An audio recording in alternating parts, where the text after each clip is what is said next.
Coming up on today's episode of Airborne Unlimited, Skydive Myrtle Beach takes county councilmen to court. Sun and Fun to host massive gathering of P-51 Mustangs.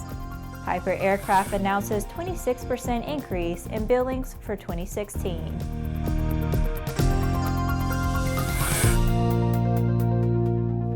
Hello, I'm Laura Hutson. It's February 27th and this is Airborne Unlimited. Following years of the county misbehavior, the owner of Skydive Myrtle Beach is suing members of the Horry County Council for alleged violations of his constitutional rights under the 14th Amendment. Aaron Hawley, the owner of Skydive Myrtle Beach, explained in his 160-page complaint that the council, working with the FAA, wrongfully closed his business by claiming more than 100 violations. As ANN has learned and observed, the complaint holds that no investigation has been conducted, and there is no evidence of any alleged violations. Hawley also has not been charged with violating any local ordinances, nor paid any affiliated fines or penalties. Each alleged violation would have required an FAA investigation, and potentially carried fines from the county and the FAA. And again, there is no documentation of any fines against Hawley or Skydive Myrtle Beach. Bizarrely, the alleged violations include landing zone violations on days when the company's airplanes were unable to fly due to weather, whereby Hawley holds that no violations could have occurred on those days because his planes never left the ground. Hawley has sued Horry County Council Chairman Mark Lazarus, along with the Horry County Department of Airports and several county employees. Several FAA inspectors have also been named in the suit. Run, Don't Walk to Lakeland this April in what may be the largest gathering of P-51 Mustangs in a decade or more. On Wednesday, April 5th, 2017, Stallion 51 is organizing a formation arrival with a massive assembly of P-51 Mustangs at Sun and Fun. Stallion 51 is a provider of transition training in the famous North American P-51, and since they came into being, they've been bringing their Mustangs to the Warbird flight line with Mr. Mustang himself, Lee Lauterbach, flying his signature solo Mustang routine in the air show. Stallion 51 is celebrating their 30th anniversary this year, hence the reason they have invited their many Mustang friends to Sun and Fun to help celebrate. It's been over a decade since the world has seen this many P-51 Mustangs in one place at one time, said Greg Gibson, Air Operations Director for Sun and Fun. We have the honor of not only hosting them, but helping our friends at Stallion 51 celebrate their 30th anniversary. The flight demonstration will take place on Thursday, April 6th during the daily air show at approximately 1400 local time, with the first appearance of the U.S. Navy Blue Angels scheduled for later that same day. After the break, against all odds, Piper had a good year. Based on the popular Sling 2 LSA, the Sling 4 was designed to be the most practical and desirable lightweight four-place experimental aircraft on the market. Find out more about this 115 horsepower turbocharged airplane at airplanefactory.com. There's a difference between charting a steady course and pushing for the ceiling. And for nearly a century, Hartzell Propeller has been defining that difference. It's in our passion for engineering and research and our dedication to testing the limits of performance. We are built on honor. We are Hartzell Propeller. Concorde's recombinant gas RG series sealed battery technology produces a high-performance battery with the advantages of being pre-tested and fully charged at the factory. Find out more about Concorde's entire line of batteries at www.concordebattery.com. Concorde, the heart of your aircraft. Welcome back. If you have a story suggestion for Airborne Unlimited, Aero-TV, the new AMA drone report, our website or podcast, just email to news-spy@aero-news.net. Following the release of Gamma's most disappointing annual industry review, Piper CEO and Gamma Chairman Simon Caldecott announced that Piper has thankfully experienced a 26.7% increase in aircraft billings for 2016. The substantial growth was driven by the certification and delivery of the new Piper flagship M600, and a 68% year-over-year increase of Piper Archer aircraft, which helped drive Piper's total billings up by nearly $32 million versus 2015. Sales of the Piper trainers were steady, showing moderate growth of nearly 1% per 2016, while deliveries continued to be largely concentrated within the North American market, with more than 80% of aircraft delivered in that region. The remaining 20% were largely shipped to the countries within the Pacific Rim.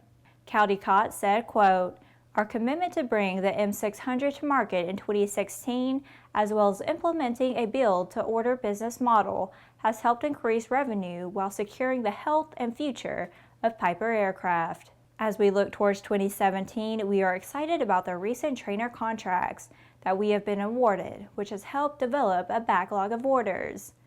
Additionally, working in concert with our full-service dealers, we look to continue to grow M-Class demand and sales." Each week, we share with you an online video that one of our viewers found especially entertaining. We call it our Aero Video of the Week. Final liftoff of Atlanta. The size of some RC model aircraft is astounding, but Steve Holland's massive OV-10 Bronco, flying at the International Model Air Show at Weston Park, UK, is an eyeful. Search Giant OV-10 Bronco flown by Steve Holland on YouTube. After these messages, the Thrush 510P throws its weight around. Redbird Flight Simulations is dedicated to revolutionizing flight training by designing, manufacturing, and delivering affordable and innovative flight training technologies. Each Redbird device is designed to enhance the training experience for pilots of all levels, from student to ATP. Redbird is quickly becoming the industry standard for flight training. Since Redbird introduced its revolutionary FMX in 2007, colleges, universities, and flight training operations around the world have integrated Redbird products into their curriculum. It's time to discover what Redbird can do for you. Join the migration. Sandia introduces the new SAI 340 Quattro TSO'd airspeed, attitude, altitude, and slip. With integral backup battery, safety never looked so good. See it now at www.sandia.aero. Welcome back. With so much news coming out of the aviation industry, we're summarizing some other interesting stories in a brief segment we call Around the Patch.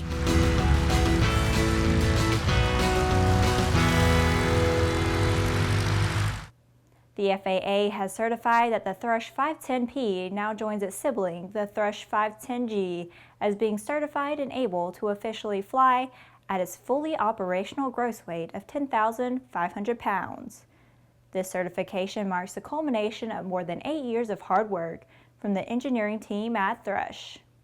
Aerojet Rocketdyne recently demonstrated the highest chamber pressure of any United States-produced liquid oxygen and kerosene main combustion system. This milestone occurred during a series of successful test firings of the AR-1's staged combustion system at NASA's Stennis Space Center. Preparations for the staged combustion testing began at the Stennis last summer. The Air Ambulance Division of German Special Mission Operator FAI Aerojet AG has reported record operational and financial results in 2016, achieving revenues of approximately $47.3 million for the first time in the company's history. The division's revenues mark an increase of over 7% compared with 2015. DAR has announced the service entry of the initial TBM-930 based in Asia, delivered in December to Anantin Charnavirakul, who previously owned a TBM-850. The new TBM-930 was ferried to DAR's France production facility to Bangkok in December, departing from Europe after a ritual Thai Buddhist blessing. NASA has opened a free art exhibit inspired by the James Webb Space Telescope at the Visitor Center at NASA's Goddard Space Flight Center in Greenbelt, Maryland. The event opens March 3rd for 6 weeks.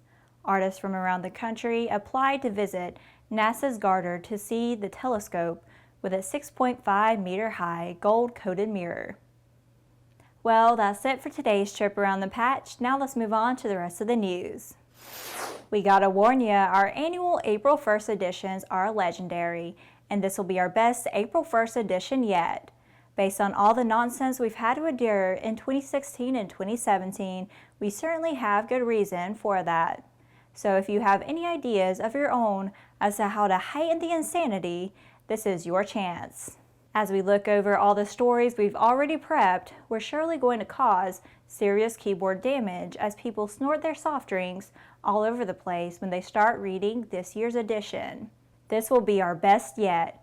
And as always, no one is safe. We're going to have some fun with everyone. The FAA, USA Today, Drones, Congress, TSA, EAA, AOPA, Icon Aircraft, Sun and Fun, Dell Clampmeyer, every UAV ever flown, every UAV phobe in the known universe, every self-appointed aviation expert who can't spell aileron, the USAF, Cessna, Cirrus, NASA, you name it. So get your ideas and submissions into us ASAP. Your suggestions for worthwhile April 1st topics and story ideas are always welcome.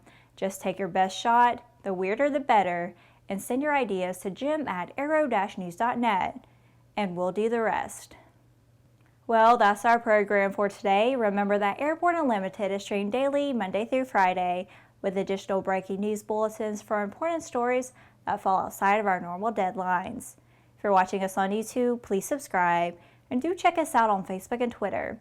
Get comprehensive, real-time, 24/7 coverage of the latest aviation and aerospace stories anytime at aero-news.net. See you tomorrow.